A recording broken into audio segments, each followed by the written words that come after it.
Hey boys, Scotty the Redneck Canadian. Today we're going to do some small stuff. I figured out a system on the Ecopro here, how to do it pretty efficiently, and I'm going to show you how to do it. So hopefully you enjoy it, and this is useful information for you. Okay, so I figured out the Sharpie is your friend here. This thing that fell off, number one, it started from the actual start of the deck and not from the chain, so it was pretty useless to begin with, and it was falling off when I bought this thing brand new. So what you want to do is you want to set your cutting guard. In this case, I'm cutting about 13-inch pieces because I got a Drolet wood stove at home, and that's what it likes.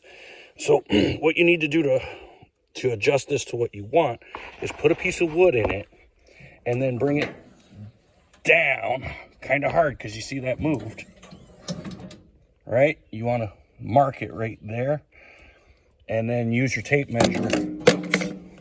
Use your tape measure to measure off exactly what it was from the actual log instead of that. Okay, and then the other thing you want to do is you want to mark on your deck here what your lengths are. So in this case, I'm cutting about 13-inch pieces, and then 16 is my cabin firewood, 18 is my pole barn firewood, and 24 is my firewood for the maple syrup evaporator.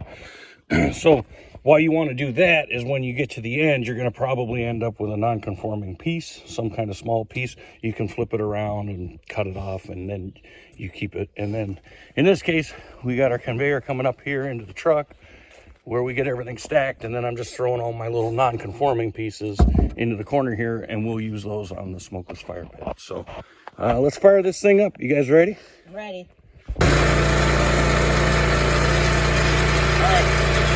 All right, so notice I got the splitter out.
All right, so you can see in no time at all, our log pile is gone, and we pretty much got a truck full of wood here. So I probably should have left that on for about 10 more seconds, but that's all right, because we got a couple pieces that need to be split.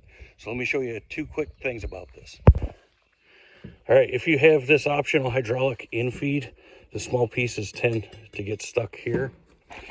And what you want to do if you've got smaller pieces, sometimes the saw, if there's a little crook in it, isn't going to cut all the way through, so you can just rotate it in place, and then it cuts through pretty easy.